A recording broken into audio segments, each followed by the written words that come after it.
in an ethics committee, you read proposals, or as a supervisor, you read a proposal. So you see the whole story, and you must now try and figure out, okay, what are the issues? Because it's not as obvious as with these little case studies I showed there. It's quite clear because it focuses on one thing.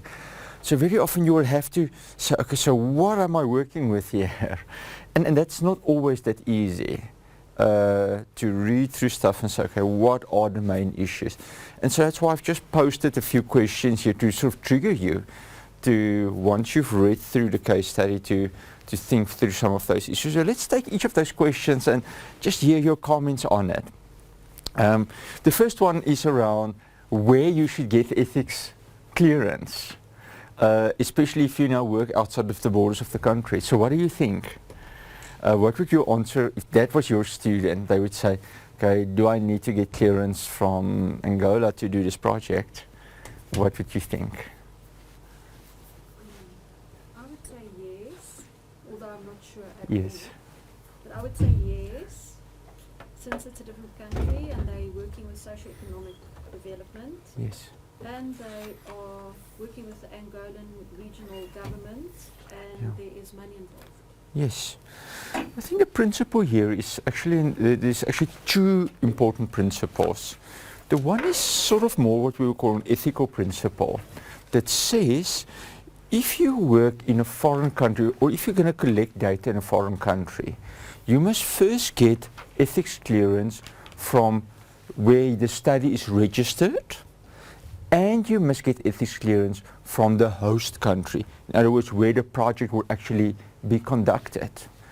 And so obviously, let's say in our situation, it would be that the project like this will go through ethics clearance at TUT first, because the qualification is registered here. Or if it's a staff project, it's registered here. So we become the, let's say, the controlling institution for this. But because the data is collected in a different country, there's obviously an obligation to properly inform those structures. We can just turn it around. We won't like people coming into South Africa just collect data left, right and center without anybody being properly informed or given clearance. And the reason is that every country has its own legislation around allowing research, especially in specific types of research. Just the other day I was looking at a project that was going to collect data in Kenya on Maasai cultural practices. And so in Kenya, there's actually a ministry that controls all research on the indigenous knowledge of Kenya. And that's by law. So whatever you want to do in Kenya, whether you're inside or outside the country, coming from inside or outside, you have to get their clearance because they keep a register. In South Africa, we actually have something similar. We have specific legislation around how children should be treated in research. At what age children can consent to research, for instance.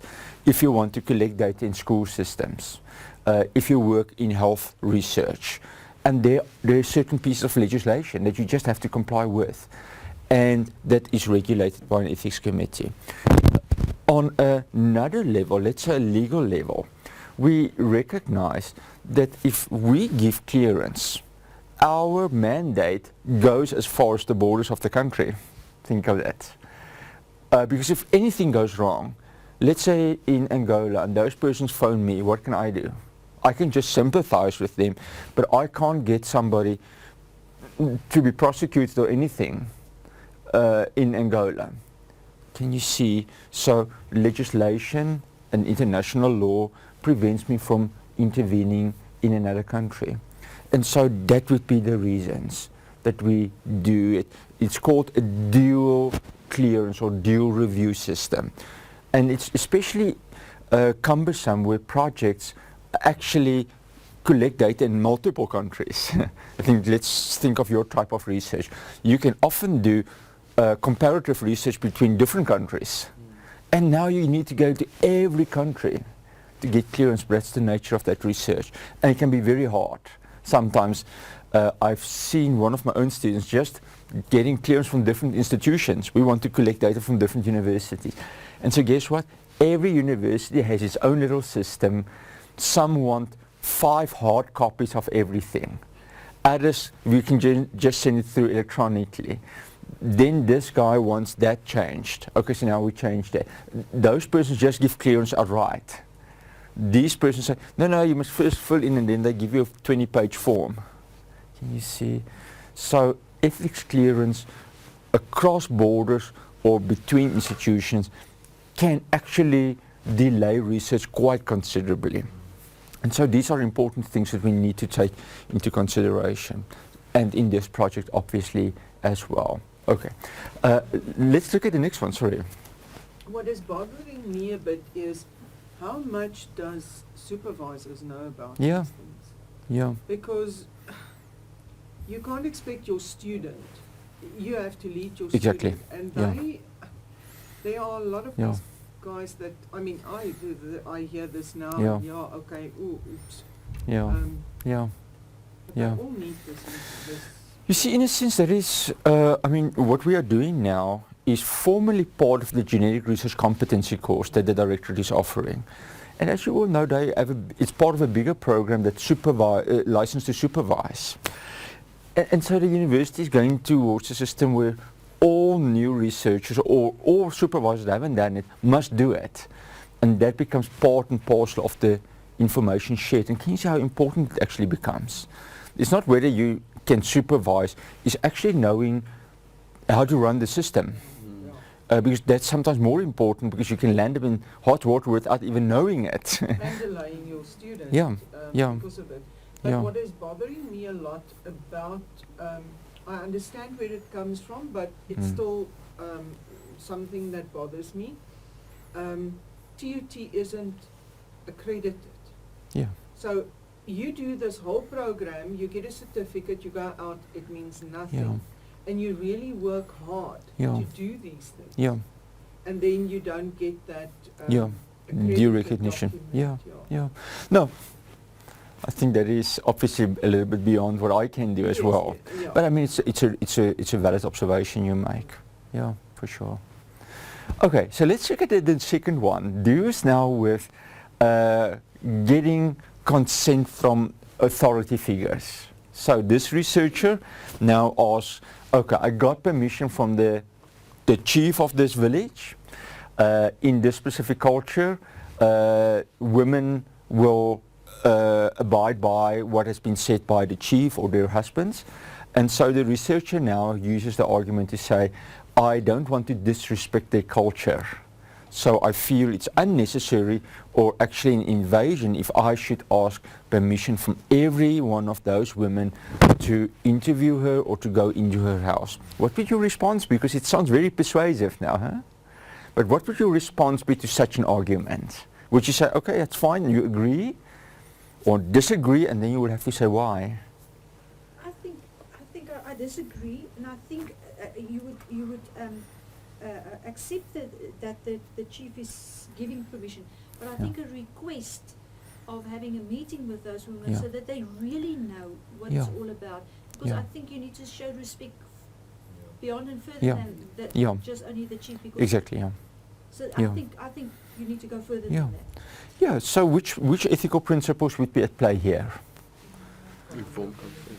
It's about how we get informed consent and who should give it. It's about autonomy, who makes the decisions, and it's about human dignity. How do I view your role and who you are?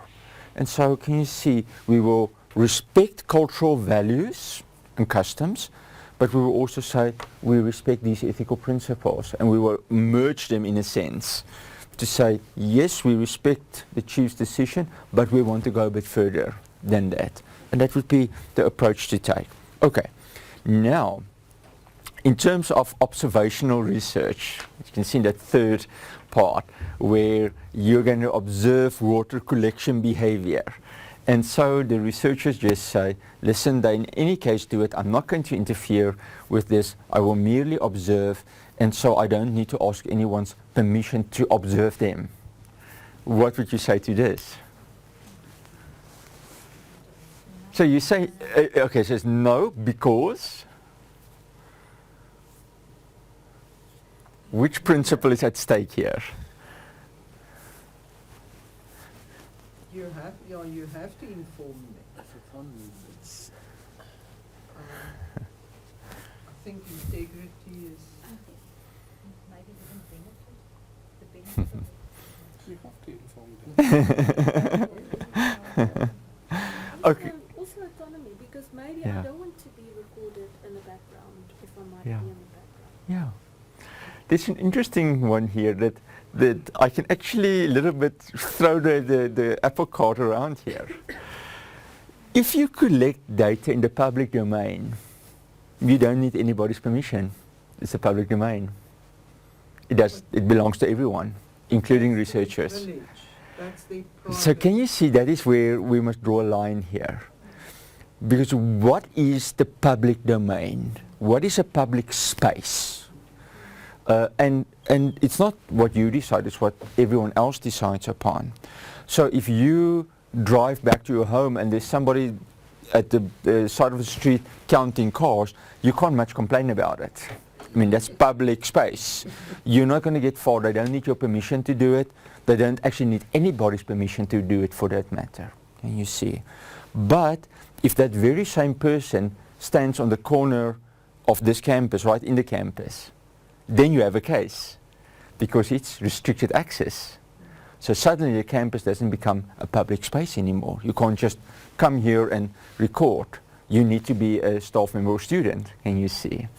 And so one will have to sort out, because sometimes it is a bit doubtful what happens. And the principle would always be to caution, or to err on, to go to the side of caution rather. So if you're not sure, rather get proper permission. It cannot hurt anyone. I was thinking culture could be a thing as well, because I know in Morocco, for instance, Yeah. we try to take photos in the Yeah. street, which Yes. is public, and they Yes. didn't like it. Yes. They would say no. Yes. It Yes. could be a cultural thing. Yeah, I mean, in many countries, I mean, I've traveled to countries where the tourist guide tells, or the tour guide tell you, you must remember not to take photographs of police, military institutions, anything like that, because it's not allowed, even if it stands in plain view. Don't do it, you can actually be arrested for doing so. So one must be aware of how people view it to be recorded. But let's say, in this case, the village area is then regarded as, no, it's not public space. What will you then advise this specific student? What must they then do? To do observational research. They're not going to talk to anyone, they're merely going to observe what happens here. What would you suggest? And video recorded. And video recorded, yes. And they find a way of informing them. Yeah, and what would you suggest? Because there's actually nice ways to do it in a close community like this. You can just call a community meeting. I mean, nothing prevents you from collaborating with the chief in this case to say, let's tell the whole community about this project. Let's have a meeting, big meeting. And it's often done in community research. It's not just negotiations between you and who the authority figure is. You have a meeting with everyone, and everyone can ask questions and challenge you. And so you say, this is what we plan to do. For the next so many weeks, somebody's going to sit there, we're going to video record, we're going to watch you, we're not going to ask you questions, you just go about doing your own lives. And people can ask questions and say, no, we don't allow that. Or we will feel very uncomfortable about it. So that would be one way.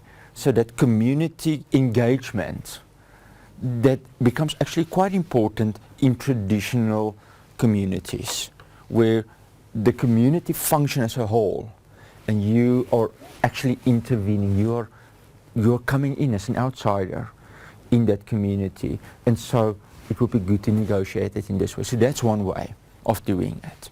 Okay. Can two cases just come to my mind now that you're talking about this. The first one, I went to Cameroon with one of my colleagues here. I was going home, and then he went with me. And when we left here, we were taking pictures all the way.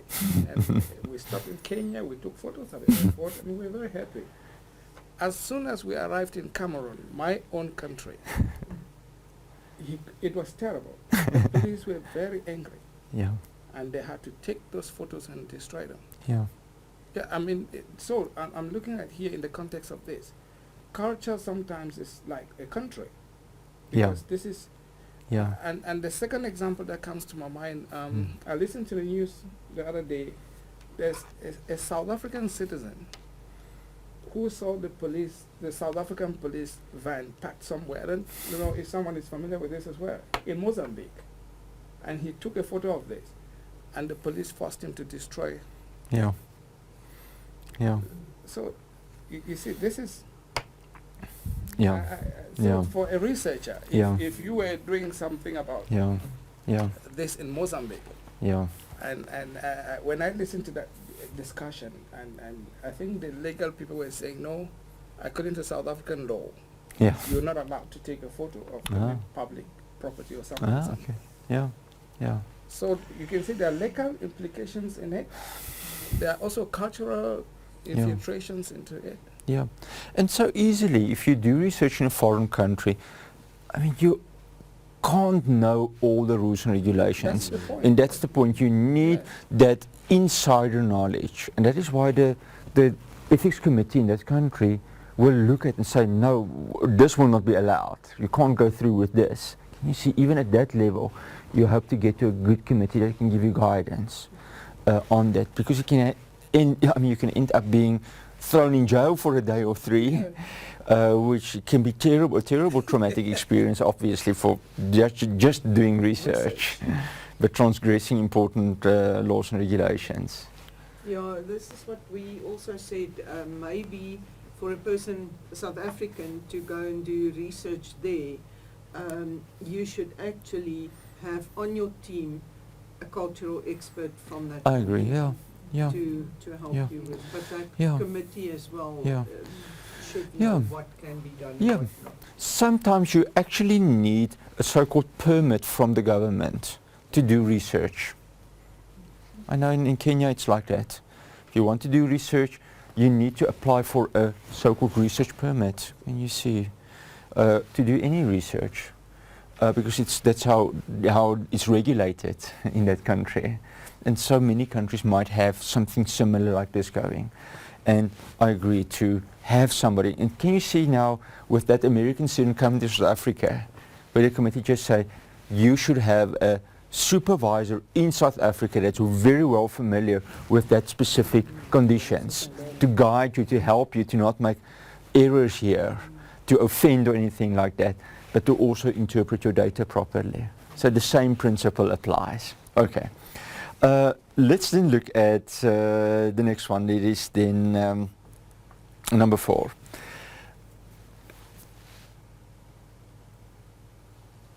I think we have, it's about how do we actually obtain consent.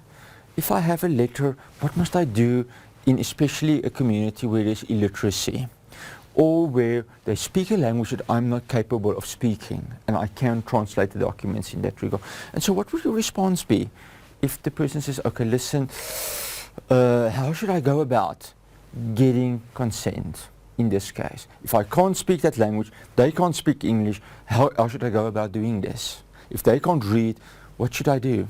I think with anything, with a questionnaire and so on, you're going to need a letter of, or just information letter. So I think for the ethics committee, I would want to have a letter just to see what is it that you are going to tell the local community. Yeah. Even if you're going to use a translator, Yeah. even if you're going to speak, like you said, have a meeting with the chief and with all the people, there would still need to be a guiding document on what are the issues that you are going to discuss with them. Yeah. Perhaps stuff on how you're Yeah. going to protect their anonymity Yeah. or something like Yeah. that. I Yeah. think No, you talked about the researcher that translated it in 4 Yeah. different languages. Yeah. So if this person wants to go and do research there, they can't have their cake and eat it. Yeah. Because if they Yeah. don't understand the language, then how Yeah. will they? Yeah. So yeah, they must Yeah. make an effort, translate it, and don't get written consent. It's that Yeah. video Yeah. consent from Yeah. the people. Yeah. So you can't sort of just have these claims to save you some money or some effort. The principles apply. And that is why often we will get researchers to translate the documents in several languages. I remember once there was a student working on elderly Chinese immigrants in South Africa in terms of their fitness levels, etc. And so guess what did we ask? The document must be translated into Chinese. Yeah. And so we actually have the document with all the little characters in. And with the certificate, it's a proper translation. Because obviously nobody in the ethics committee can understand Chinese or can read it. But we have the document as a proof this is the document that was going to be used.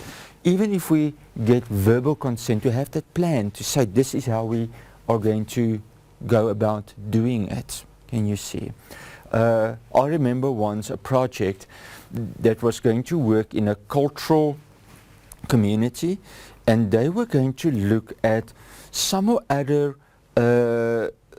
dance ritual associated with the way they view their deities. And so part of the project was that they didn't ask for consent from the chief. Guess whom they were asking consent from? From the ancestors. Which sounds a bit, okay, so how did they do it? Like Ouija board. But they were using a person within that community that had contact with their ancestors, and there were some procedures that they were following, and there were some indications on what consent will mean. And so this project described exactly in words how they were going to do it, and what will constitute consent, how will it be recorded, and they were given approval. So clearly the ancestors can't sign on anything, can't give verbal consent in terms of what we view as verbal consent. But still it was recorded. Can you see? The same principles that we've looked at was in place.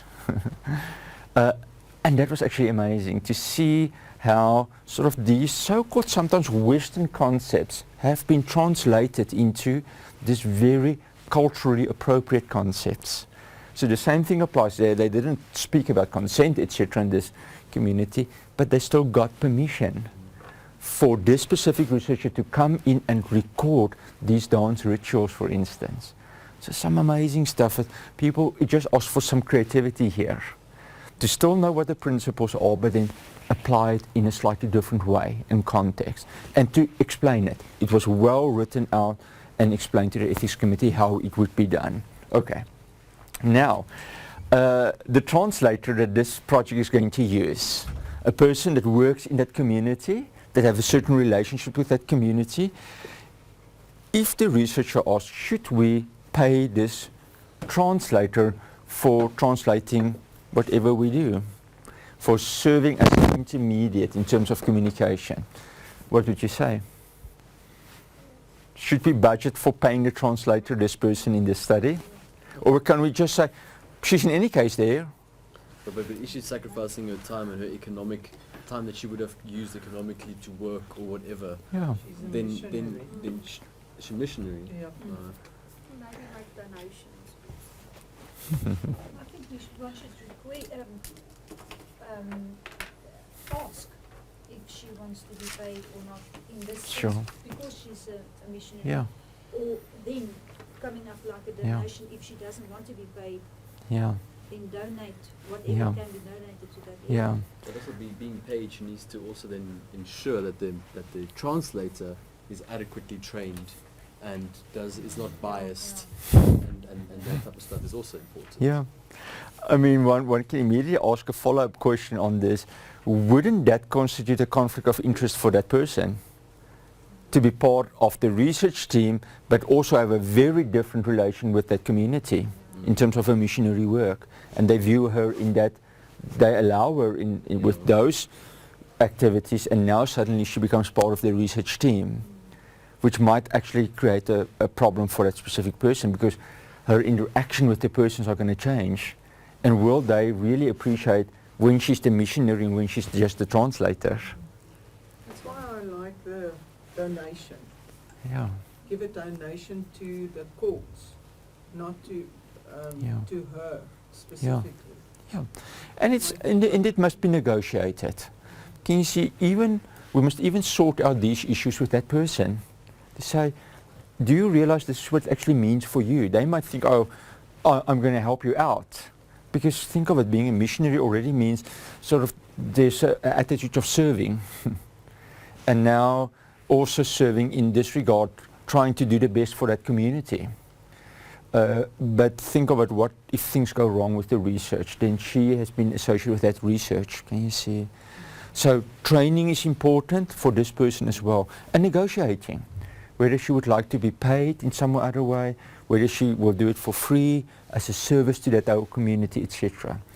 We can pay her. I think bottom line is we can. But it must be sorted out beforehand so that proper budgets can be put in place.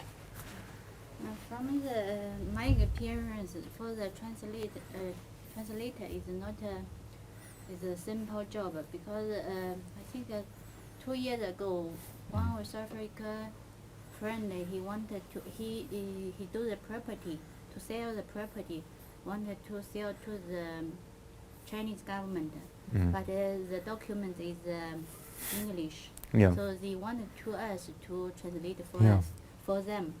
But we check that one, they have several jungle language, so we cannot do this job because we don't understand the jungle jungle word. So for this one, I think the translator must be the professional. They understand the researcher jungle words also can explain to the villages, let them understand. So we cannot just find some person to translate. I think that's very important, that competency. Just the mere fact somebody can speak both languages doesn't mean they would be able to use research jargon here and translate it appropriately, because they themselves might not understand it very well. So can you see how meanings can get lost in translation here easily, or find it very difficult? And so often even in translation of documents, we don't just allow anyone to just translate and say, I've translated it. We actually want to see that there's somebody can certify this is a proper translation. Why do you think you are an expert in both these languages? Are you truly? Or can you just speak both? There's a big difference between that. And so it can become a major issue, especially if it's not clear translations and words creep in it. I mean, if you translate into Chinese to somebody else, I won't know that you're making an error from what I intend to say. So it must be a trustworthy person in terms of competency level. So just to add to that, I think they're being biased as well because out of her position, she's serving. So she will do anything possible to put the community first, and maybe not the real data would be provided. And think even in the consent process, she might actually, in a sense, try to convince them to be part of the project because she might feel it's a worthy project. Taking a little bit of their freedom of choice here. She might paint it in a nicer way than just a neutral way of the document as such. So there's lots of potential pitfalls. Doesn't have to be, but potential pitfalls in this one. Okay. Now on the issue of giving feedback to the community and having to spend lots of money in order to do that. What would you say to this researcher coming up with this argument to say, it's just going to be too expensive. I'd rather use the money for something else than traveling all the way back just to give a half an hour or an hour feedback. These last three questions really led me to doubt the integrity of this person. Because they want to do the research there, then they can travel for 2 weeks. Now when they must give the feedback, now there's not money. And it's just going to be a few minutes. Impossible, it's much more than that. So those people gave you 2 weeks of their lives, and you don't even have a few minutes to go back. I agree, and Uwe mentioned it to say budget, just budget. Know it up front. You budget for it, you plan it. You can't have sort of these little lame arguments. You say, it's impossible for me, I can't do it.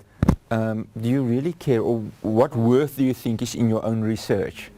Is it just nice research, or do you really want to see change there? Wouldn't even something as simple as after you've done your research, you contact the missionary, the translator that helped you in the research, get back to that person and Yeah. tell them this is the feedback that we've got. These are the results. Would you disseminate it to the chief? Yeah. Would you disseminate it to the community? Yeah. Perhaps through a meeting or something like Yeah. that. Something simple. So more and more and more ethics committees will ask the questions around beneficence to say who benefits, or more importantly, how will this community or these participants benefit? And so those things should actually be part and parcel of the proposal, because think of it, if it wasn't budgeted for, then that's a valid argument, but somebody should have picked it up. Because what do I often see in proposals? I actually see budgets for overseas travel to go to conferences. That is budgeted for. So for the same argument, researchers can budget to make feedback possible. And extensive feedback. Think of it, this person could have gone back and interacted with the local government, not just with that community, to say this is what I found, this is what I recommend, if they truly feel they've made a difference. Can you see that personal interaction is quite important in this one? I mean, the researcher fellow said it's not really doing anything with my research results. I mean, that's for me condescending. Yeah. So what's the purpose of your Exactly, research? yeah, You come yeah. collect data from us and still you don't respect us. Yeah, you guys won't really know what to do with my data, yeah. Yes. Yeah. And then it's up to the researcher to translate it into a way that they can understand. You can't just say, okay, they won't understand. So quite important.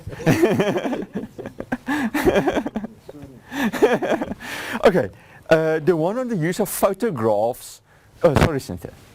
I just want to know how many researchers know what is it that they need to budget for? Well, I agree with you. I've picked up that Yeah, they use so many things on the budget. Yeah. yeah, they do. Yeah, I fully agree with you. And can you see, for us, that is, in a sense, an ethical issue, but it's actually more a research methodology issue. Because drafting a proper budget should be part of the research Yeah. methods process already, proposal development. Because if we at the ethics committee say, okay, where's this, and it adds another 50,000 rand to the budget, that student and supervisor must go back and say, okay, this is not going to work anymore, or we need to apply for some scholarships here very quickly. Otherwise we can't make it, because money just doesn't lie around most of the case. So it actually has to happen right in the beginning, and there the viability of the project actually needs to be decided upon, to see what's it going to cost. And you will now know, I mean, at ethics committee we often ask the question that there's a nice budget, but they don't indicate who's going to fund that nice budget. If somebody proposes 100,000 rand, unless the researcher has a very big research fund, somebody has to cough up that money. It's probably not going to be the department or the faculty. So who is going to pay? And so we must ask that. Who pays? On a more serious note, I've heard about a project where a proposal was approved without clear indications of the payment, and once it was approved by the university, guess what the student do? The student knocked on the dean's office and said, Mr. Dean, when can I expect the budget money to be paid into my account? And Dean said, what? He said, you guys approved my budget, so you accepted the responsibility for this budget. Where's my money? I want to do my research now. No, we specify that in our proposals must state Yeah. who is responsible. So the student Yeah. will fund the research, or the Yeah. must state where Yeah, the funding comes from. we must ask it. We can end up in big legal problems for ourselves if we don't force people to clearly indicate who's going to pay for this research, or they have thought through. I mean, I've also seen projects that in my own department comes along later, and then they say, oh, we forgot about this 50,000 rand piece of apparatus. Can't the department now help us? And that puts a department or faculty in a very difficult situation, because the project is already halfway. So who's going to just say, no, we're not going to pay? Because then the person is not going to finish that project. Subsidy is not going to come back to the university. And there's lots of other implications, can you see? So clearly, budgets should be taken seriously in all projects, even if it's a low budget. We must get students to do that. And it's part of the research methodology, I feel. Already on that level, it should be taken care of.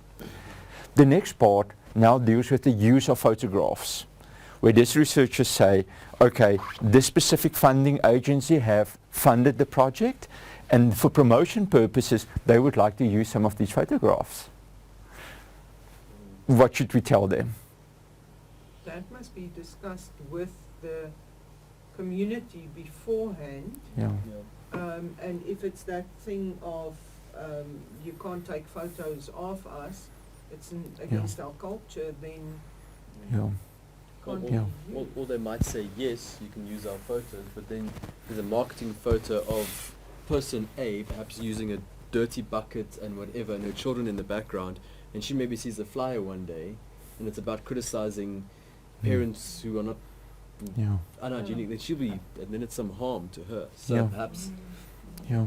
think about the types of photos that you do provide, that they do not provide harm to the people, Yeah. that they've given you consent that you may use the photos of them. Yeah.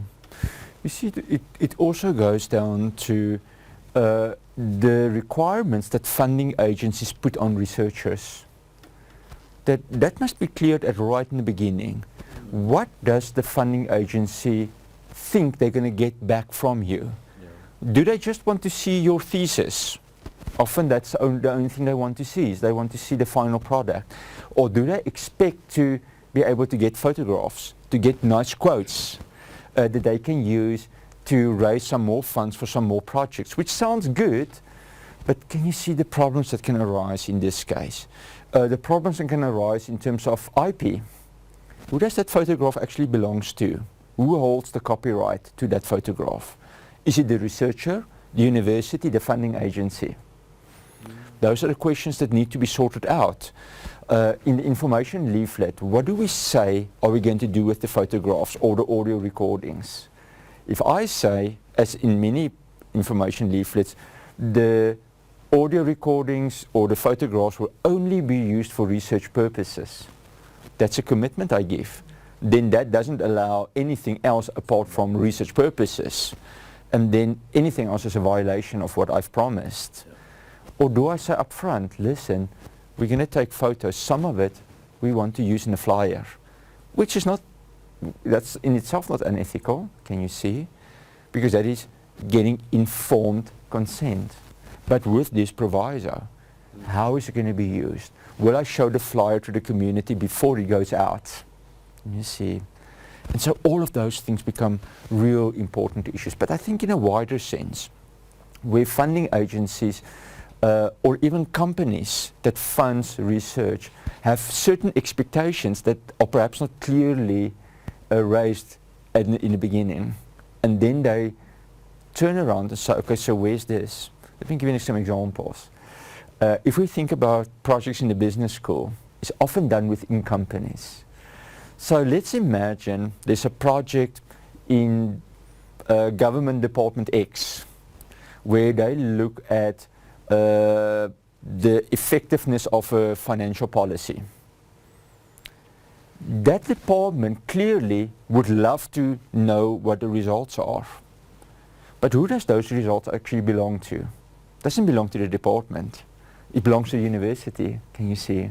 Because that's a qualification of this university. The university holds the IP. Per definition, if you look at the policy, that's the default position of the university. Unless otherwise stated, it belongs by default to the university. And so what must happen now? That department might feel very aggrieved when we say, we're not going to give you this data. You can just read the article if you want to. And they will just feel, in a sense, violated because they have allowed the research to take place because they had an expectation it's going to help us understanding our own policies. And so what needs to be done in those cases?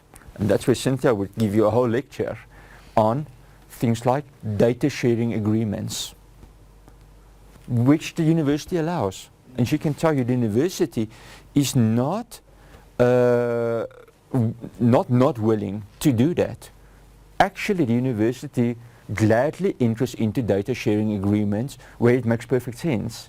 Because think of it, if a company has given money, that makes that they have contributed to the research, and the university is more than willing to meet them along the way by proper data sharing agreements. And you see, but those things need to be put in place properly. And her office is doing not just that, but many of those things. And there's lots of stuff involved in that. And can you see, sharing photographs is just one little part of data sharing that must be properly negotiated. University to university, we've got a number of, myself included, studying at UJ, Yeah, working at TUT.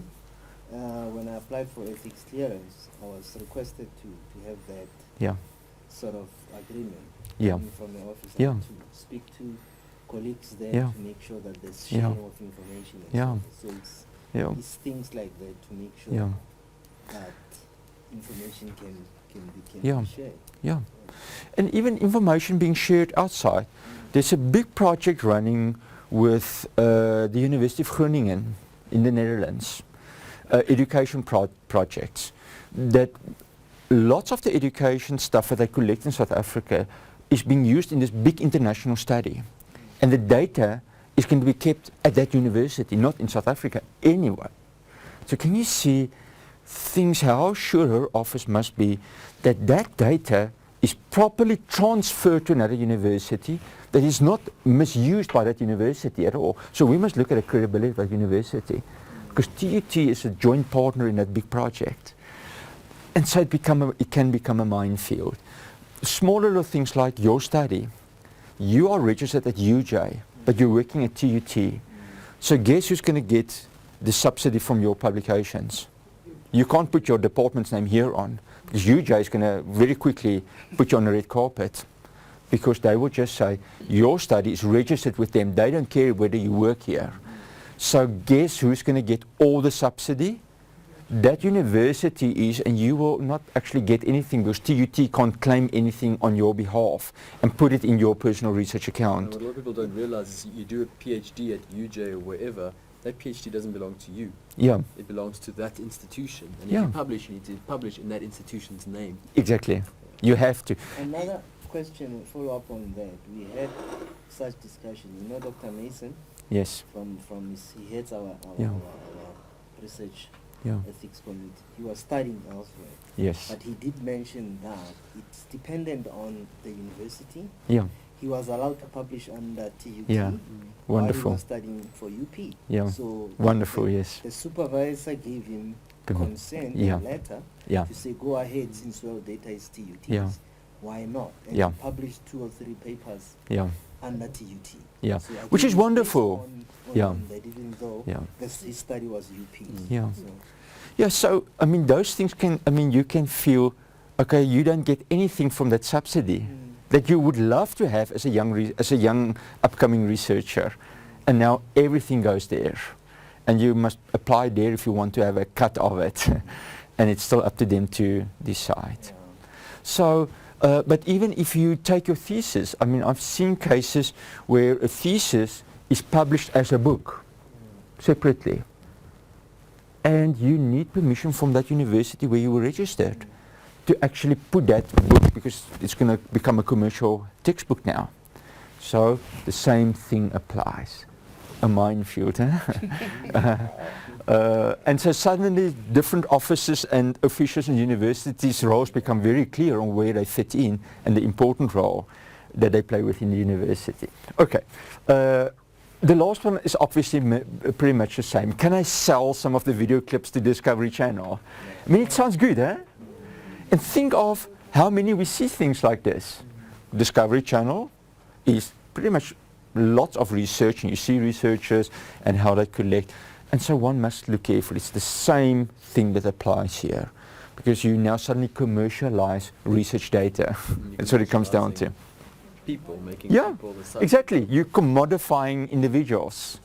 You're selling their images. You are selling their culture, their way of life. In a sense, you're putting it in the limelight for commercial or entertainment purposes. So we are. It sounds fine. Okay, then I can earn some more money to do more projects in that same community. Can you see once again? Negotiate. Negotiate. I think that's what it comes down It to. didn't say in that community, it Yeah. said next Yeah. project. And this person doesn't even have 5 minutes to go back Yeah. and to tell the Exactly. community Yeah. what it's all about. That's why Yeah. I said those follow-up questions make me Yeah. doubt this person's Yeah. integrity. Perfect. Yeah. You see, one of my colleagues have summarized it so beautifully one day. He said, the science of research has become the business of research. Where research is a commodity, it's a business that we run. Let me give you some examples. Just yesterday, or just this morning actually, I got an email from a company having this wonderful conference in South Africa. And they've invited these speakers that so-called are ethics experts. And it's like a 2-day conference, but guess what's the registration fee? It's easily 10,000 Rand per person, and then you don't get much. But it's hosted in, let's say, the Sandton Sun Hotel. Can you see how that company is just, this is what they do for a business, arranging the one international conference after the other, inviting persons, asking big sums of money. And good research might be shared there, I'm not doubting that. Bad research can also be shared there, I don't know. But somehow I always feel a little bit, no. I'm not going to pay that amount of money just to sit in a conference for 2 days. And I can't contribute, I must just go and listen, that's all that's required from me. It just feels not right for me sometimes, but maybe I'm a purist.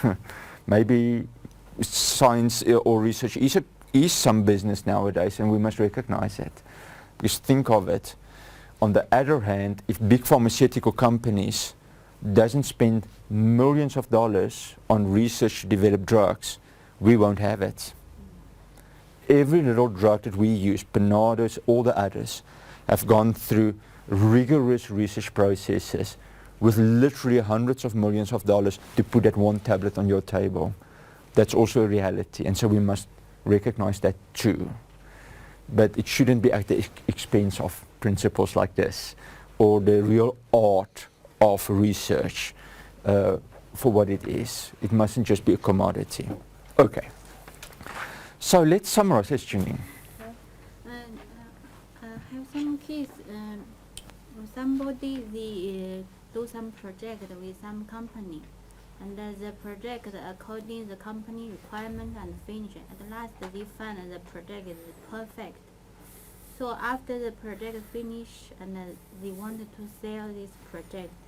So, do this researcher can sell or not? Let me give you an example of this. An example that you might be very well aware of. A few years back, researchers from the CSIR worked with the Sun community in the Kalahari around the Hoodia plant. So they discovered, or they got to know, that the Sun bushman is using the Hoodia plant as an appetite suppressant. So when they go on hunts, they don't have to always find food, they just eat chunks of the Hoodia plant, and then they don't feel hungry. And so the CSIR got to know about this, and they went to that community, asked them about the plant, they identified the Hoodia plant, and then the CSIR guys took it back to Pretoria, just around the corner from where we are, and they analyzed the chemical properties to identify the specific molecule that's at play here. And so they did identify that. Then the CSIR sold that knowledge to a British company to develop into an appetite suppressant drug, which, if we look at obesity in the world nowadays, is absolutely a winning product. And so they made millions of pounds out of it. The Sun bushman wasn't aware of this.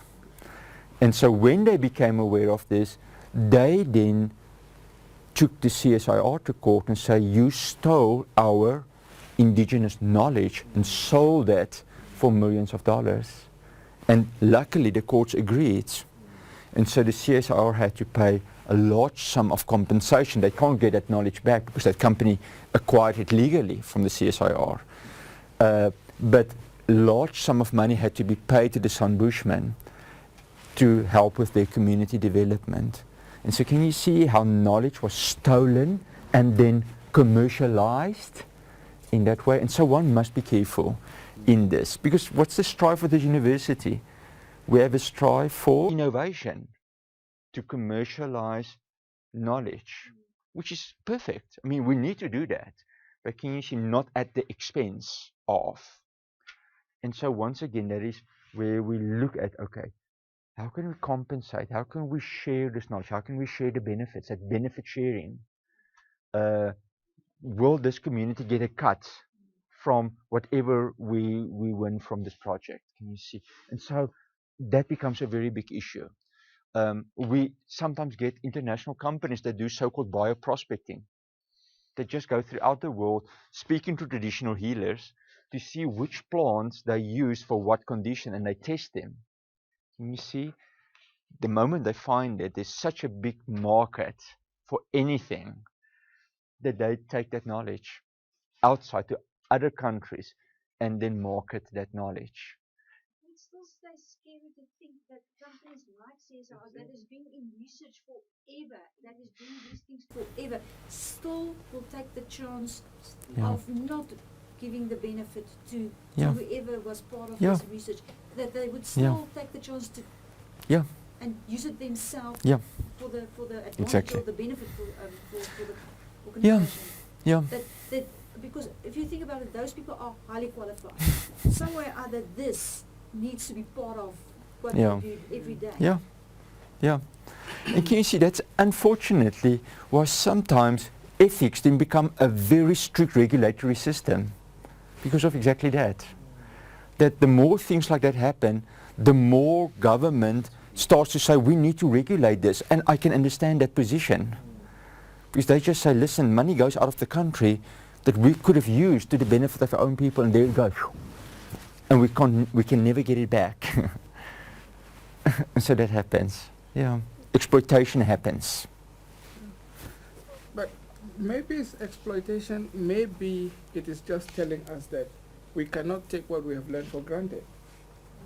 That people might be doing these things every day, but not, as he rightly put it, it's one thing to know, to have the knowledge, it's one thing to internalize it and actually apply it on a day-to-day basis. But it's also taken me to, you remember the cola nut that I talked about here? Mm-hmm. I went on the internet and I saw that it's actually sold by Amazon as a high blood pressure. Yes. There are so many little things that I've just come to discover. The things that we use at home like nothing. That they're actually being sold. It's coming from this kind of perspective that you're giving us now to say the indigenous people, the local people, they didn't really think about it as anything because their way of life.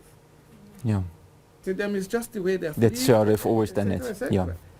But then now someone is seeing something else in these ordinary things. I mean, in South Africa we have a system now that I think it's in the Department of Science and Technology, Cynthia can perhaps correct me on this, that have a register for indigenous knowledge systems.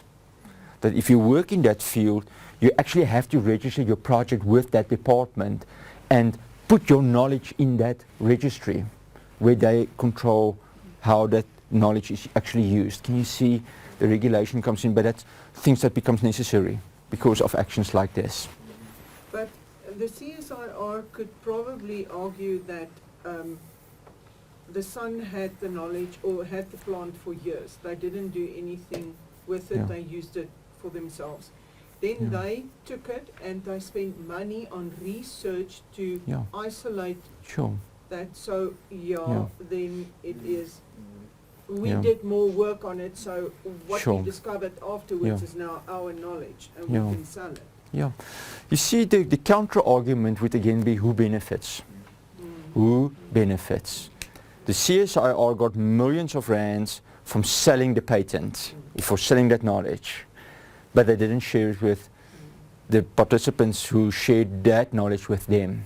That knowledge had to be shared free of charge, but they sell their knowledge for millions of rands. So can you see, you can feel there's something wrong here. For me, it goes back to, remember yesterday when you started, you showed us the history, how this evolved. It goes back to integrity. Is it right to take somebody else's knowledge? Whether you have you knew about it, they didn't know the value of it, Yeah. but they shared it with you. So Yeah. what does your integrity say? Is Yeah. it fair for you to make money out of people Yeah. and exploit them? For me, what the CSIR did, Yeah, it's exploitation in an Yeah. ethical. it They is. should have just acknowledged and gave them something Yeah. and say, listen, Yeah, you're sitting on a gold mine here. yeah. How can we work Yeah. together? You see, that is why often in, say, drug research, ethics committees would insist that companies commit to making, if the drug proves to be effective, to make it available at no cost or a very reduced cost to those participants for an extended period of time. They have contributed a new cancer drug. If they suffer from cancer, they should not pay the high amount that they probably won't afford, but they should have availability to it. Can you see? And so more and more that comes into play to say those persons have contributed to society, society have an obligation to give back to them. But those things must be negotiated right up front. And can you see that's why things like IP, commercialization, already must be sorted at the proposal level. You can't always foresee it, but at least you must tick some boxes. That is why Cynthia is actually a full member of the ethics committee, because we've realized we must put a person on this committee that have proper knowledge of intellectual property right issues, data sharing agreements, commercialization. And that's her field of expertise. And so she sits there, and whenever she looks at the document and she sees something, she actually contacts that researcher and say, I've spotted this, please come and see me, or please explain this, because here's a possibility. Can you see how the university self-closes the loop? It's not ethics per se, but it can become a real ethical issue if it's not picked up that early. And so we already in that case try to help researchers at that level to identify potential projects. I think an individual can not get away, but it's not the right word, but you sometimes make a mistake without knowing that you're making a Yeah. mistake. And I think that's Yeah. why we have this. Yeah, But what is coming back to what is scary is that you've got a company that has got legal people on the board. They know about these Yeah. things. The individual doesn't necessarily know about things. You do something and you never think of Yeah. the consequences. But a company that Yeah. should know. Yeah. That is getting scary. you see that is, if you really want to read, you go and read the Pfizer case. Pfizer, if you put Pfizer Kano, K-A-N-O, it will pop up. It's chilling to think a company, if I remember correctly, Pfizer is the second largest pharmaceutical company in the world.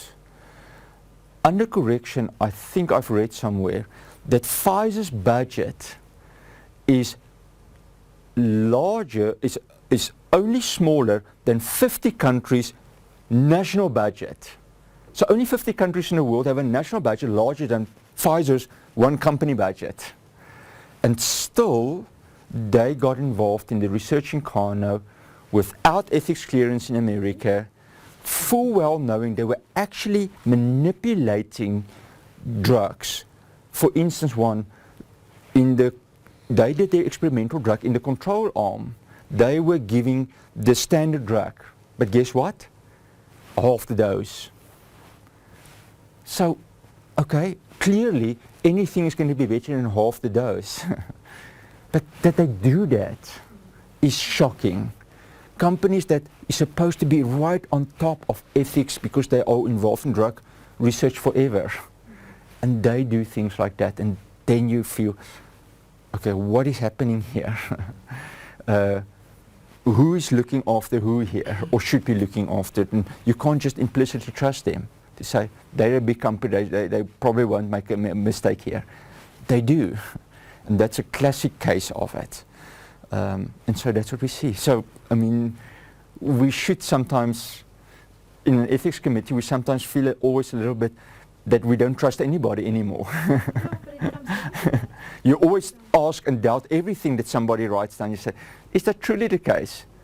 Is this letter really from this person? Which is sad, actually, that implicit trust is not there so much, that we must question everything that people write. Are they actually doing what they say they will do in a proper manner? Which I find personally not it's not nice to be in that situation. It's actually very sad. It goes back to one of the quotes that you said earlier on about integrity. You don't need to be policed. Yeah, If you have that, you don't need the regulation. yeah, So now, because of that untrustworthiness of some of the members of our society, yeah, we need to have such yeah. to police. You see, that's unfortunately, there's a small component of lack of integrity and all the rest suffers under it. Having to go through many loops and documents and committees. And they would have done it in any case without filling out those documents to start off with. But that's unfortunately how our world works. So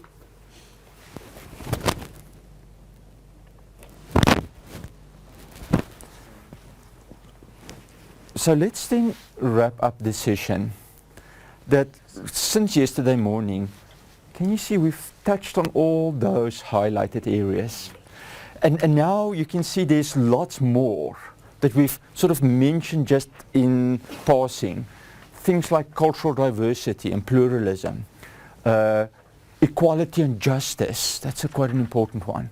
Non-discrimination, benefit sharing, non-stigmatization, solidarity and cooperation, we haven't even referred to this. Very interesting concept on sharing international data. Not say it's our data, but say the whole world actually can benefit from this, so I should share it where everyone can have a benefit. Solidarity, cooperation. Future generations, social responsibility. Future generations, that protection is an interesting one as well, especially for engineers. And the systems that we develop, to say, okay, we develop it for us now, but can we look 50 years into the future and say, what will be the impact of what we are doing now? Or all these coal-fired electricity plants, aren't we just killing the planet 50 years down the line when we are all dead and our children will be like suffocating in air pollution? We now generate electricity for us now. Shouldn't we think of other forms of electricity generation, for instance? What do we do with water pollution? What do we do with waste? Recycling, biodiversity, the cities we develop, the teaching practices that we have. Because what we do now only becomes evident 10 years down the line when professionals are not meeting the standards. We don't really see the impact now. So those long-term impacts, and so that becomes an important ethical issue. That's very hard, but they are interesting concepts. And so what we do is that those issues that we haven't touched on, we do in follow-up workshops. There are actually 2 more follow-up workshops you can do, and we will invite you when we offer them. So 4 of those principles in the first one, and the other 4 in the other one. And so we will let you know when those run. That if you're interested at least, you can attend those and actually get even a better picture of ethics. So I had to obviously select a few, and those are the ones that I feel are the most pertinent ones for us. That it's a must to have these in a first course. But ultimately we want to see that. The whole picture of those 16 bioethics principles that I think in a sense makes a holistic view on ethics. We can unpack each one of those even more obviously. We could have spent a whole day just on autonomy and various little intricacies around it. And you can go and read up. I mean, that's what we want to do. We want to trigger you to read further, or you can send me a mail and say, I want to know more, and I can send you much more material and say, there's nice articles with hyperlinks, whatever. Go and read this. This is must reads. And I can at any time do that. We have a real worked out manual that's in depth really, that can take you quite a long time to work through. And with material that's mostly available online. We've decided to do that you don't have to buy books along the way, but that you can access websites, access online documents that are free of charge. In the university, download articles that are applicable to all of these. So that's available. And the idea is that you just keep on reading. You would have realized now that ethics is dynamic. It's always changing. There's always something new that challenges us. We are now challenged by things like stem cells, stem cell research. We are challenged by thinking, what are the effects of drones on privacy? What role does the internet play in terms of confidentiality of information? And just a lot more. We can interfere a lot more in people's lives, medically and otherwise. And so there's always something new on the horizon that comes to the fore. And I think that's the nice thing about ethics. Ultimately, I think those principles are not going to change very quickly, because they have sort of withstood the test of time in the last 10 years or so already.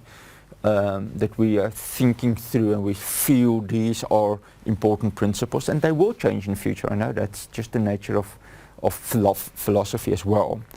But I think it can help us a lot to focus and to use for our own benefit, but also for our colleagues and for our students. And so I think that's the aim of this, to just give you this good introduction to the bioethics principles. Perhaps a last question or so about this, because now we're going to just quickly move on to the regulatory stuff, which is a little bit different, and we have, say, about 30 minutes that will give you some information on that, but it's much more about committees, about structures, laws, things like that, but around the ethics principles. Perhaps a question or remark from your side. I just find, although we've done 8, there are another 8 that we have not done, but the 8 that we've done, and the ones that we have not done, I think in very many areas overlap one another. Where we have, what we said, where informed consent actually will influence vulnerability, and vulnerability will influence integrity. And I see equality and justice coming into perhaps benefits and harm. So although we haven't done them, like you said, these are the 8 most important ones, but perhaps because they overlap with the others. I think just an interesting one, let's say with equality and justice, brings important things, let's say in our context, to the fore. Think of this. The NRF funds certain research areas. Do you think that's interfering with freedom of academics when only certain types of research is funded and others are not? Isn't that restricting you freedom of doing whatever you want as an academic? It does, eh?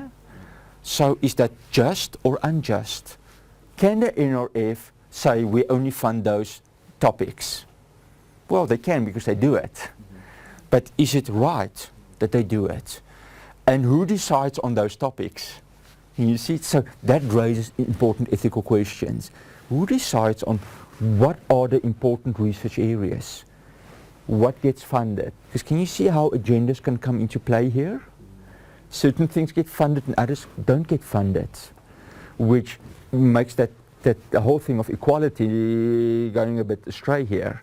You can't work on any area you like unless you fund yourself.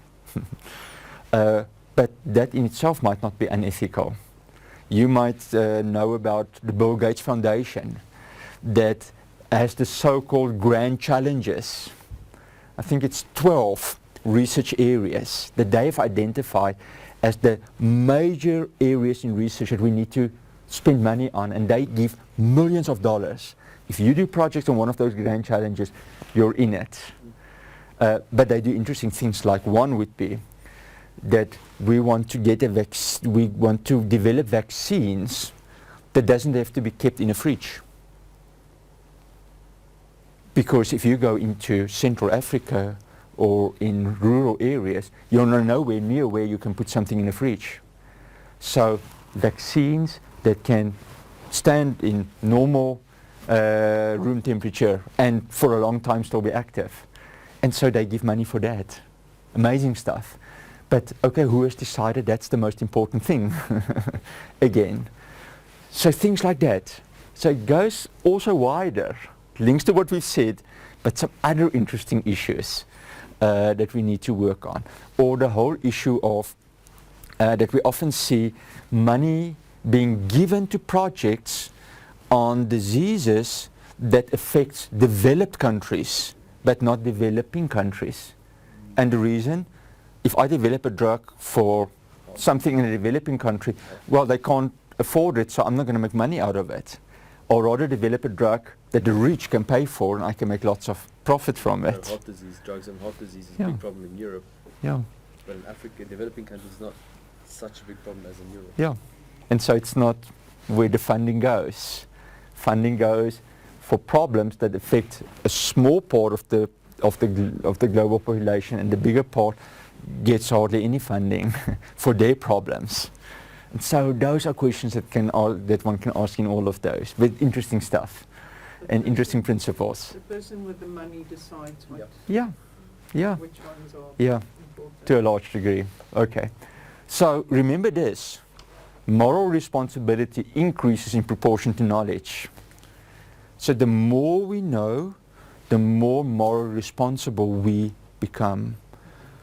You are more responsible now than 8 o'clock yesterday morning because you know more. And that's fine, but can you see responsibility goes with accountability as well. So it's always nice to know more, but even just set apart this workshop. All of you have got very nice qualifications. You know more than most other people. And so even that we must realize makes us morally responsible.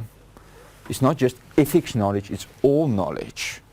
So we must keep that in mind and perhaps use that also with our students. That as they progress, as they get to know more, they must realize that goes with the responsibility. It's not just that I can make more money. I have a responsibility, a moral responsibility that goes with that increased knowledge. So let's perhaps end off this specific part with that little quote. Okay. Now let's look at, and obviously you will see in the slideshow, there's all the references I've used just in this. So there's the main ones, but I can give you obviously a lot more to go through should you wish to look at those. Okay.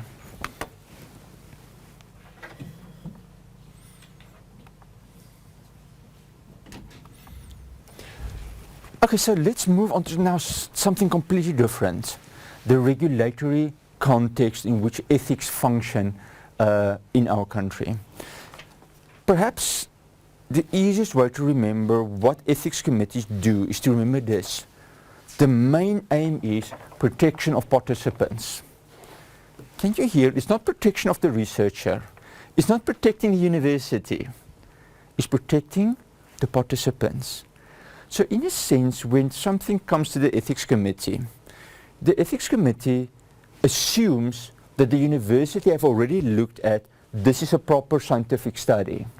The supervisors are appropriate. The student's background is appropriate. Can you see?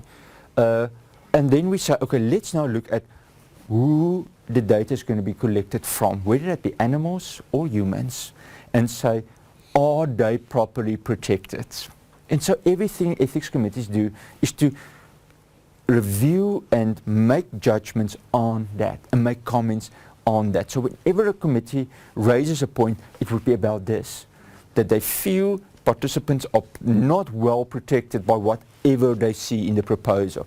Either there's poor science, think of it, if a project is poorly designed, you are going to waste participants' time and effort.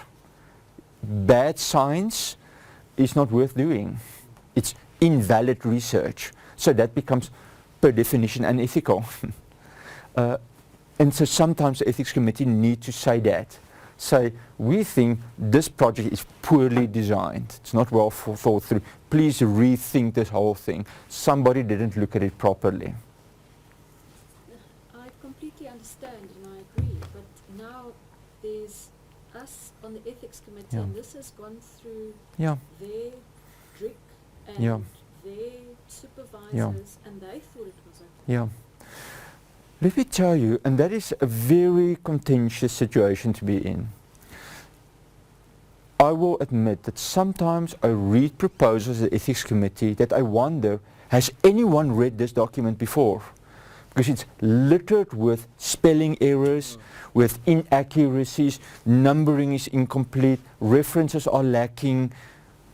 And then I say, supposedly the department, the faculty have cleared this, but I'm not sure based on what. Can you see that there's something sometimes wrong there? Very rarely would the ethics committee say, we think this is nonsense.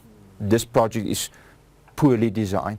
But we have done so at times, once or twice in all my years. But can you see, we also need to go back and in our departments say, how do we go through projects? Do we really interrogate projects?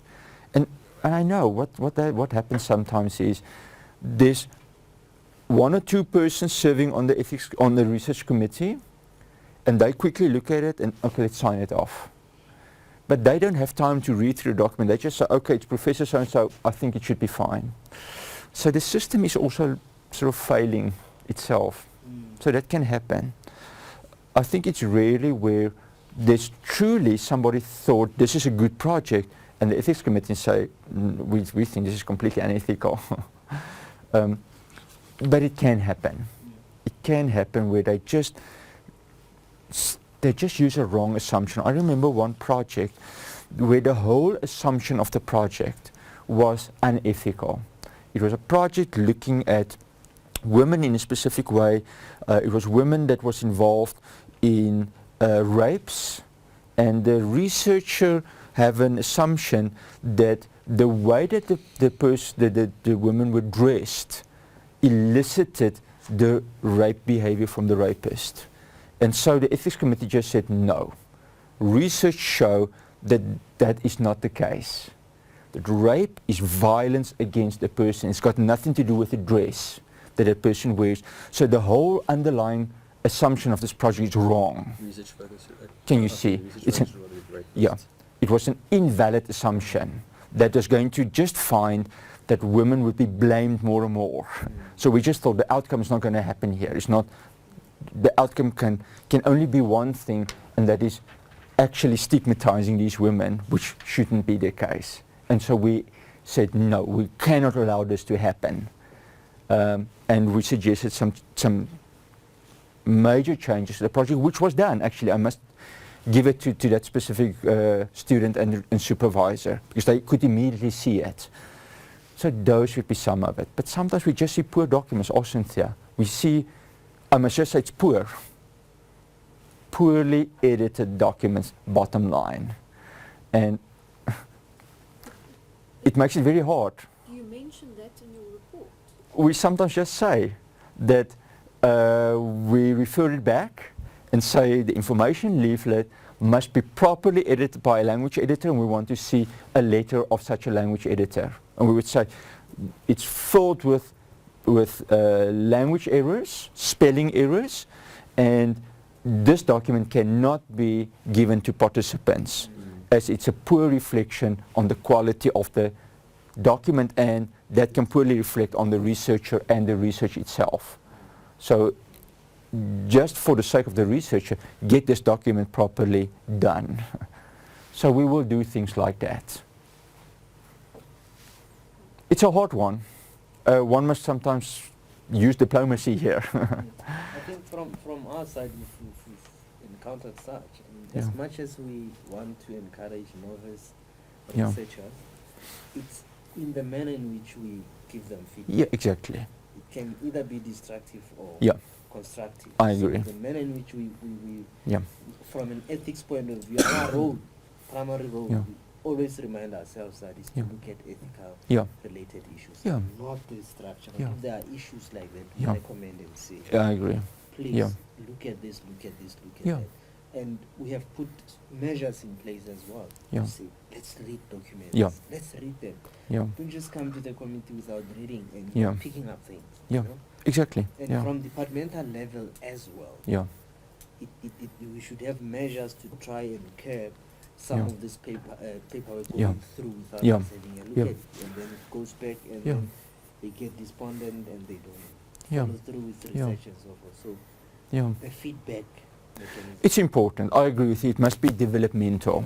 The feedback must be with the aim to develop capacity at departmental level. If a department is a serial offender in this case, then the dean must be alerted, or the HAD must be alerted and say, something is wrong with your process, we're not sure, but lots of poorly written documents come out of this department. Let's look at what happens here. Can we assist you? What does research methodology looks like in your department? How does your review system work, etc.? But by the time something gets to an ethics committee or a FRIC committee, it should have been gone through two filtering processes already. I agree, yeah. No, it should have. The supervisor checks it, the DRIC checks it, and by the time it gets to ethics and it's still wrong, then there's something wrong in the process. You see, yeah, I fully agree with that. Okay, so let's look at those levels. An ethics committee is surrounded or works within various contexts. We work within an institutional context clearly, but we also work in a national context and within an international context. And let me quickly show some of the things for each of these contexts. The international context first. There's obviously lots of international ethics codes. All these codes are very similar, just slightly different worded, slightly different focus, but the underlying principle is the same. And so it's up to you to use the codes that you feel most comfortable with. I've listed the most important ones. The Declaration of Helsinki is more for medical research, health research. That's where it's focused. CIOMS is a document from the World Health Organization, and even though it's health, that document is really, really good. It's very accessible, the language. They really describe ethics principles, and I can really highly recommend it for reading in a research methodology course. It's about 30 pages or so, but it nicely describes vulnerability, anonymity, confidentiality, benefits in nice, good language. It doesn't, that's not filled with jargon. So you can just type in CIOMS or WHO CIOMS, or you can just mail me and I can send you my copy. It's electronically available. The Belmont Report is a document that originated in the US after some ethics stuff that happened there. That's a very interesting story in itself. But it is sort of often used, although it is actually an American document. Personally, I must say I don't like it that much, although it's a good document. Don't make a mistake. I just don't like the style I use. I rather use the CIOMS document, which is more a European type of document. But the Belmont Report would be well known for 4 important principles that is often cited. Principles of autonomy, principles of consent, principles of justice. And those are often regarded as the main principles of ethics. Although the critique against it would be that that document really only focuses on individual ethics. Think now of social responsibility, justice, future generations. It's not really focused on individuals. It's more social ethics. And so that's why I like the UNESCO documents. For me, it goes further. But that document is really widely used, even in South Africa, to use as an ethics code. Then in the UK, the so-called NUFIC Council document is also very good. And then the United Nations have a number of declarations that are often used in ethics contexts. Things like the rights of the child. So what are the rights that children should have in the eyes of the United Nations at least? Which obviously links to what we have done earlier. Rights and protection of indigenous peoples is another important United Nations code. Can you see it focuses on that, but there's very clear ethical principles in those documents. Then the one that I personally like the most is the UNESCO Declaration of Bioethics and Human Rights. It's a rather shortish document that I use as sort of the foundation for my ethics teaching, and elaborate those 16 principles are essential coming from that specific document. But then also other documents, the National Institutes of Health.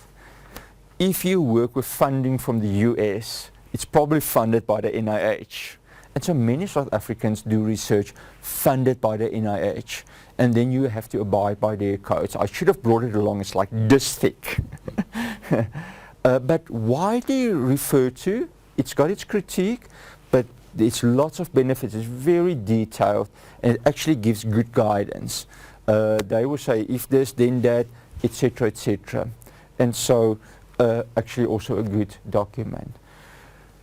What is important for us in TUT is to remember that our ethics committee is internationally registered. We have an international IRB number, Institutional Review Board, which is just another name for RECs. And we have such a number that any researcher in the world can find, and they can use that number to show that we are working on a certain level that is acceptable on an international level. And so that helps a lot, especially if you want to work in collaborative research with researchers outside the country. They will then use that international IRB number that we have to say this is the ethics committee under which we function, and there's a register of those committees. So we have such a registration that must be renewed every 3 years, and based on certain things that the university must have in place, and we have that in place. So that helps a lot, and especially in terms of international funding. It helps that you can say this project has been cleared by this committee with this IRB number. And so, especially around funding in the US, makes it compulsory. And those projects can come through our committee as well. Then a little bit closer on a continental level, that website, I was trying to activate it now, but I couldn't, but you can play around with it, has actually very interesting resources in it. It has a list of 169 ethics committees throughout Africa. And the website works like this. If you open the first page, it has a little map of Africa with all the different countries. If you click on a country, it gives you a list of all the recognized ethics committees, and you can click on each of those, and then you will get a contact number, an email address, telephone number, how they review stuff, which is very helpful. Think of how many of our students actually come from or work in African countries. And so throughout Africa there is ethics committees that you don't have to go and find one. You can go to this website, look at them, and actually select the ones that are credible. Obviously, this website was developed by a researcher at the University of KwaZulu-Natal, and they've got a very good ethics center running there. And that was one of the projects. So I find this a very helpful resource to identify appropriate ethics committees. And obviously we are also listed under South Africa, where there's a whole list of ethics committees. If we move a little bit closer on the national level, how do we fit into what is happening in the country? We obviously function within the context of a number of national laws. The most important one being the National Health Act. That act describes principles in that specific chapter 9 on health research.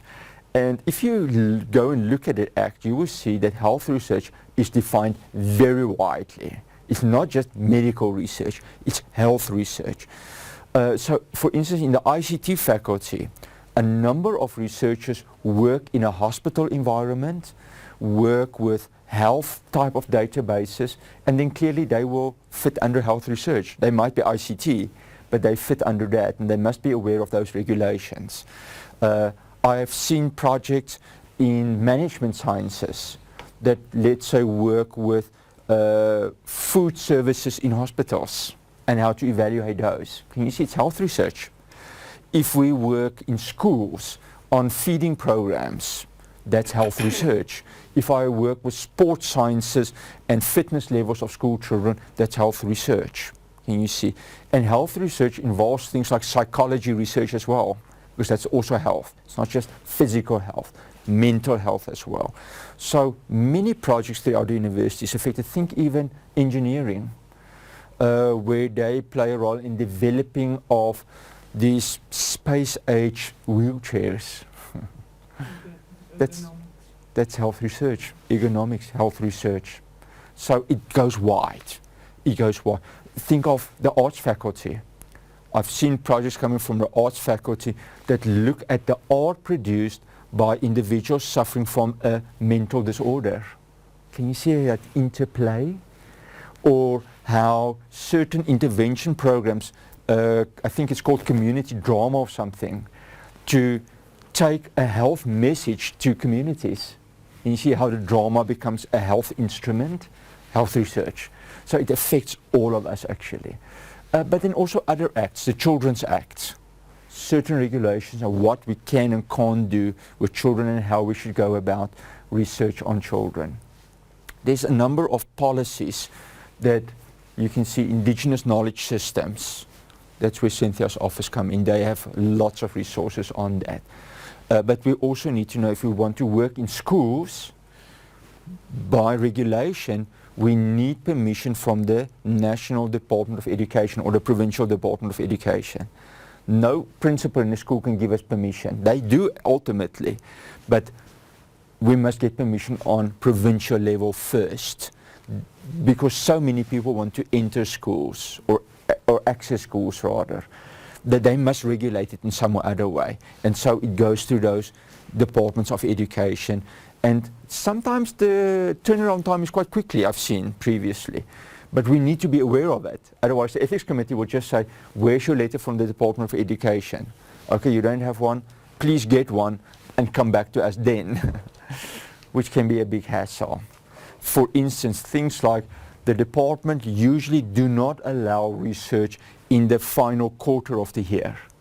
It's around exam preparations, can you see? So don't plan for research in that time of the year. Your research must be done in the first half of the year. They're not going to allow you in the second half or the last quarter of the year. There are very good ethics codes that I can highly recommend. The first one is the Human Sciences Research Council. It's a very short one, but quite powerful. It sort of lists the basic ethics principles. So the Human Sciences Research Council has good, obviously, for social research. Then the second one is a brand new, it's just a month old, the new ethics guidelines of the Department of Health. They have completely rewritten it, and the persons who have done so are very competent ethicists. It is only currently available in electronic format. It's available on their site, but you can just ask me and I'll send it on to you. I think it's about 70 or 80 pages long.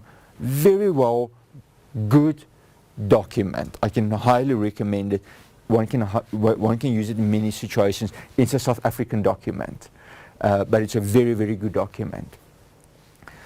And then various professions have so-called codes of ethics.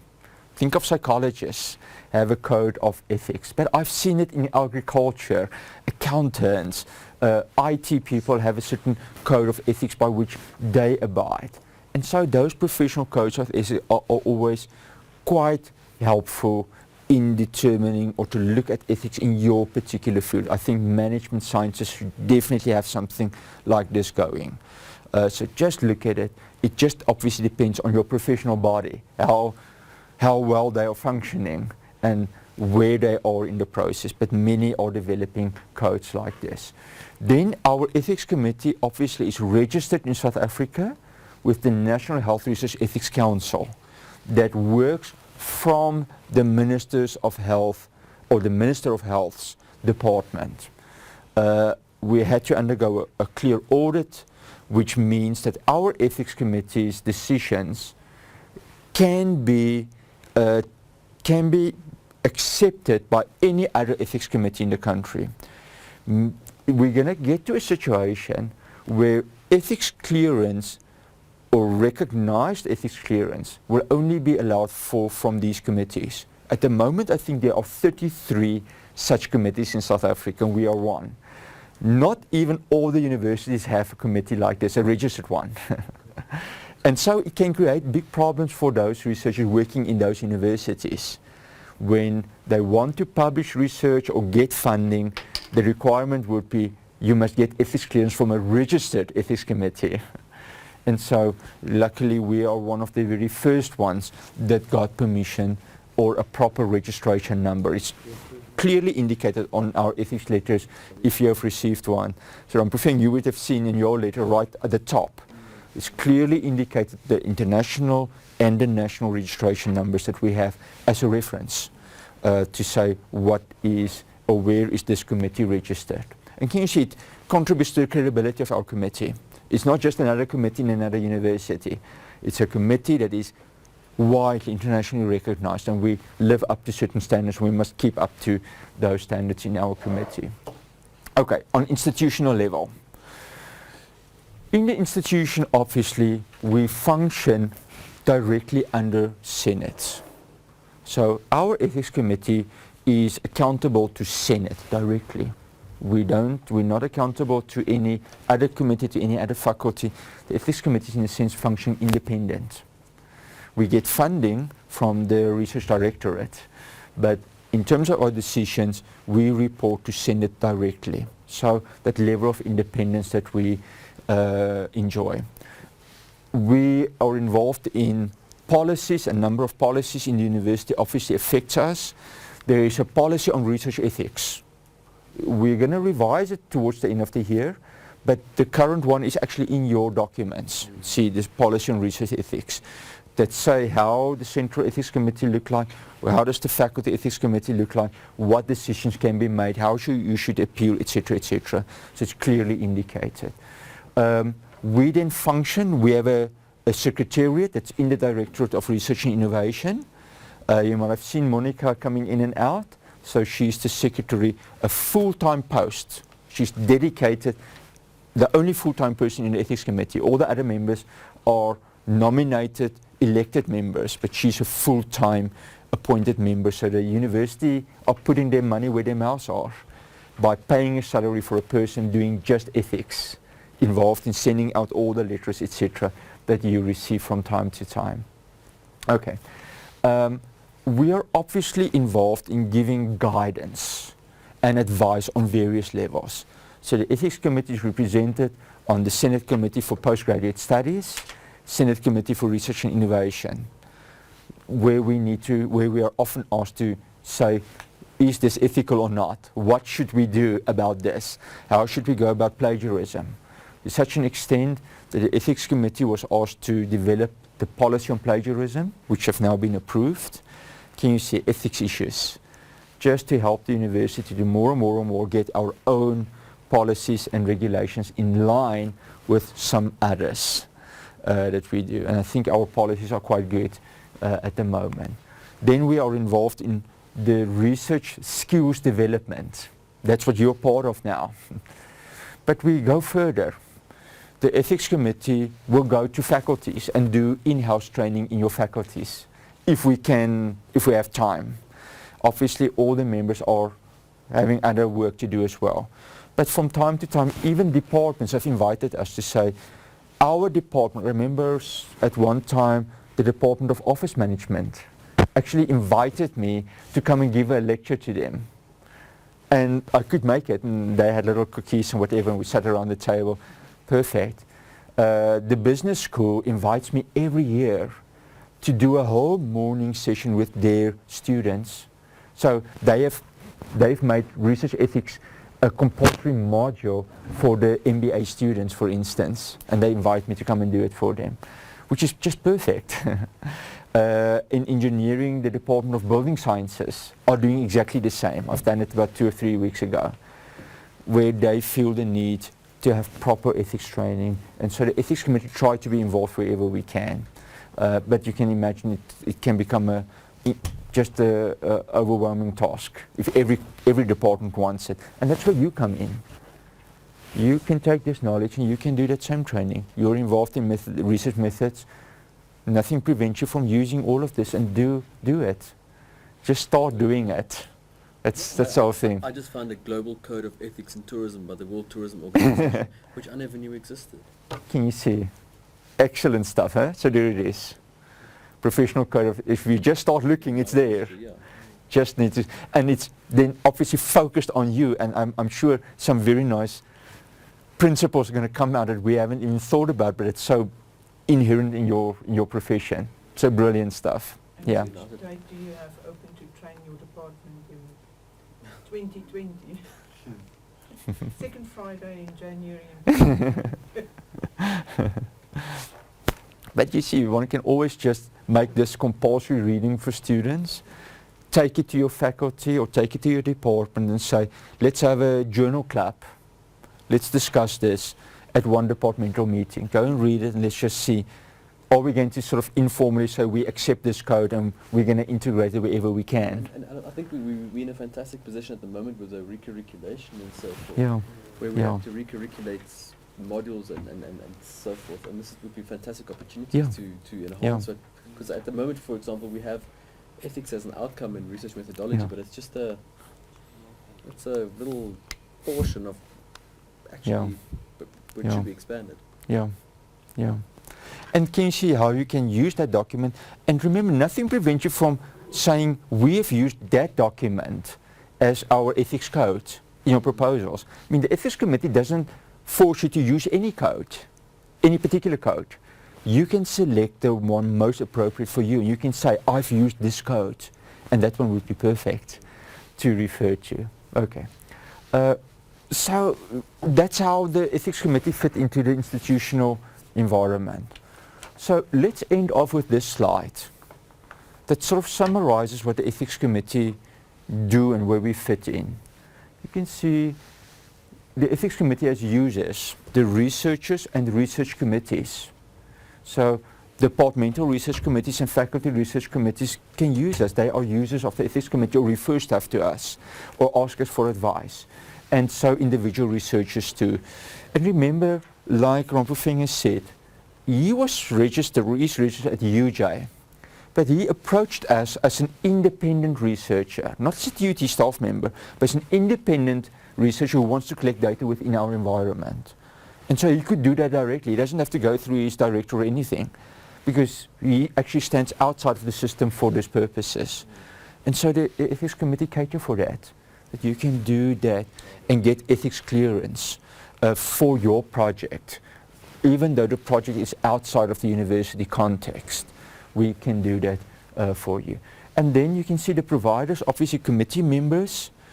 You can look at the policy, how the committee is constituted, how do you end up on the Central Ethics Committee? Because before long, I mean, Cynthia's already on the committee, but before long some of you are going to serve on the Institutional Ethics Committee. You might not think so, but you are growing in ethics and you can become the representative of your faculty perhaps on the Central Ethics Committee, which is, I think, just a nice committee. It's a committee that you really go like this, buzz, and challenges you every time. We used in different guidelines. There's an ethics policy, lots of ethics codes, but look at all those functions performed by the ethics committee. Often people think the ethics committee just do reviews, that we do, but they're doing all the others as well. We do ethics monitoring. Just yesterday, Rampofinger sent me his monitoring report because his ethics approval expired and he had to ask for a renewal. And so that's a type of monitoring that we see. Do you actually do what you've said you will do? Ethics advice, where people phone me or phone committee members. Ethics education, doing workshops, training sessions. In the Faculty of Science, we have each year a so-called postgraduate forum. And in that day, the ethics committee is given a slot to speak to all new postgraduate students. Ethics education in a small way. And then guideline development. In your files you would see that the ethics committee have developed 2 guidelines. The one is on the use of race as a research variable, because that's still often people were asking a biographical or in a questionnaire, race. And that in itself can be quite problematic. And one needs to think it through. But so often researchers will just put it in because everyone else is doing it. It is sort of for statistical purposes, and that's obviously not good enough. So why do you want to measure race or gender for that matter? Totally. And one needs to challenge that. There's an ethical challenge on this. And so we have a guideline on that. And then we have another guideline on getting consent from children. And so that's an important one. So those are internal documents. Then we obviously have to report to certain structures outside of the university. How many research projects have we approved? How many have we rejected, referred back? How many children research have we done, etc., etc. And then rarely we obviously are involved in cases of unethical behavior, unfortunately, where researchers make themselves guilty of plagiarism or fabrication of data, etc. And that's the less nice part of our work, but obviously necessary as well. I'd just like to find out, in terms of the ethics committee, it's mostly deals with postgraduate students, yes, proposals and their research. Yes. But what about internal research? Yeah. I think, for example, we do in our department BTech research in our Yeah. 4th years. Should those questionnaires, should that also go through the ethics committee? What we do at the moment is that the BTech project should be dealt with by the faculty ethics committee. But we must be careful in thinking around BTech project because it can become a just unmanageable situation. That often we would say the BTech projects where data is generated that has the potential to be published. Yeah. And we have. Take that to an ethics committee because more and more journals require from you to submit an ethics certificate with your manuscript. They don't accept your manuscript for review without an ethics certificate. That's it. That's the policy in many journals nowadays. And so get those properly approved. With the BTech projects, the responsible person actually becomes the staff member, not the student. So the staff member is then regarded as the primary researcher, and the student is then working directly under his or her supervision. And so I've seen in my own department we are trying to get big ideas going and to have like 10 BTech students working on a similar project. That we don't have to get 10 clearances but one big clearance for say 2 years, and we then put our BTech students on projects that not each one have to go for separate clearance, but we submit it as such. For example, in my situation, I'm applying for NRF funding, which Yeah. will be funding a few master's students. Yeah. But I would think, okay, another master's projects will each one be cleared. But I'll have BTech students working on those Yeah. master's projects and so forth. Yeah. So I would suggest that you actually write, let's say, a grant proposal that includes all those projects as different phases of the project or different legs of the project, and that you get an ethics clearance for that whole project with the information leaflets. And then all you do is when you get a master's degree student, you actually then give the proposal will go through the normal processes, but for ethics clearance you will say ethics clearance have been granted for the bigger project and this project links onto this, and the ethics committee will take note of it. We won't fully review because we will just say we have given you clearance, you just now put a name on this part of the project and you will have a reference number to say this is the reference number that you've received. What's important is earlier you mentioned the institution has an insurance policy Yeah. for research. Now we're doing something simple like a BTech project, which perhaps was not Yeah. ethically approved. Yeah. Something goes wrong. Yeah. And Yeah. now I'm the BTech research supervisor, Yeah. and it's Exactly my that. fault now. Legally, Yeah. it's Exactly. so these things should actually, Yeah. all research that you do should actually go through an ethics I process. agree. Yes. And can you see even research that you as a staff member do for non-degree purposes Yeah. needs to go the same route. It's not exempted or anything. Yeah. It should actually just go the same route. It goes through your faculty, comes to the ethics committee, and can get proper clearance for it. Yes. So that becomes important then for those clearances. You would see that in your files there's the policy, the SOP of the ethics committee, which sort of gives all the finer intricacies on what kind of approvals can be given, how does the appeal process works, etc.